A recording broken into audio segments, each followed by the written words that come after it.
Di era digital ini, kita hidup dalam dunia yang serba cepat, serba terhubung. Aplikasi yang kita gunakan setiap hari melayani jutaan, bahkan miliaran pengguna secara bersamaan. Namun, pernahkah Anda berhenti sejenak dan bertanya, bagaimana mereka melakukannya? Bagaimana raksasa teknologi seperti Netflix mampu menghadirkan pengalaman tanpa celah? Meskipun di balik layar, sistem mereka adalah labirin kompleks dari ribuan layanan yang saling berinteraksi. Ini bukan sihir, ini adalah arsitektur. Bayangkan sebuah aplikasi modern. Untuk menampilkan satu halaman saja, klien Anda mungkin membutuhkan data dari puluhan, bahkan ratusan layanan mikro yang berbeda. Setiap layanan memiliki REST API-nya sendiri. Secara tradisional, ini berarti klien harus melakukan banyak panggilan API terpisah. Satu untuk profil pengguna, satu untuk daftar tontonan, satu lagi untuk rekomendasi, dan seterusnya. Setiap panggilan adalah perjalanan pulang pergi yang memakan waktu. Ini menciptakan apa yang kita sebut masalah N+1 request. Banyak permintaan, banyak latensi, dan beban jaringan yang tidak efisien. Di skala besar, ini bukan hanya masalah kecil, ini adalah bencana performa yang mengancam pengalaman pengguna. Disinilah keajaiban arsitektur modern muncul. Untuk mengatasi kompleksitas dan inefisiensi ini, lahirlah sebuah konsep revolusioner, GraphQL Federation. Ini adalah jawaban atas jerat jaring REST API yang membelit. Bayangkan sebuah satu pintu atau supergraph yang menjadi gerbang tunggal bagi semua data Anda. Klien tidak perlu lagi tahu di mana data itu berada atau bagaimana cara mengambilnya dari berbagai layanan. Mereka hanya berbicara dengan satu titik, satu antarmuka yang cerdas. Ini adalah kunci untuk membuka potensi skalabilitas yang sesungguhnya, mengubah kompleksitas menjadi kesederhanaan yang elegan. Bagaimana cara kerjanya?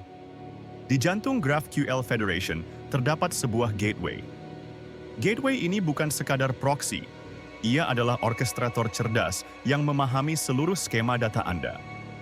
Ketika klien mengirimkan satu permintaan GraphQL, gateway ini akan memecahnya. Ia tahu persis layanan mikro mana yang memiliki data yang diminta, baik itu service A, service B, atau service C. Kemudian, gateway secara efisien mengambil data dari berbagai layanan tersebut secara paralel. Setelah semua data terkumpul, ia menyatukannya kembali menjadi satu respons tunggal yang terstruktur dan dikirimkan kembali ke klien. Inilah perbedaan fundamentalnya dengan REST API biasa dalam konteks microservices. Dengan REST, klien melakukan banyak permintaan terpisah, menunggu setiap respons, dan kemudian menggabungkannya sendiri. Dengan GraphQL Federation, klien hanya melakukan satu permintaan. Gateway yang cerdas menangani semua kerumitan di belakang layar.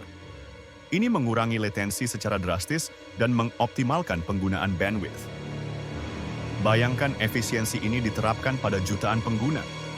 Ini bukan hanya peningkatan kecil, ini adalah lompatan kuantum dalam performa dan skalabilitas. Ini adalah arsitektur yang dirancang untuk masa depan. Netflix, sang raksasa streaming, adalah salah satu pelopor yang mengadopsi pendekatan ini. Dengan ribuan microservices yang melayani miliaran permintaan, mereka membutuhkan solusi yang mampu mengelola kompleksitas tanpa mengorbankan kecepatan. Demikian pula, Shopify, platform e-commerce global, juga memanfaatkan GraphQL Federation untuk menyatukan data dari berbagai layanan mereka. Ini memungkinkan mereka untuk terus berinovasi dan melayani jutaan toko online dengan performa optimal.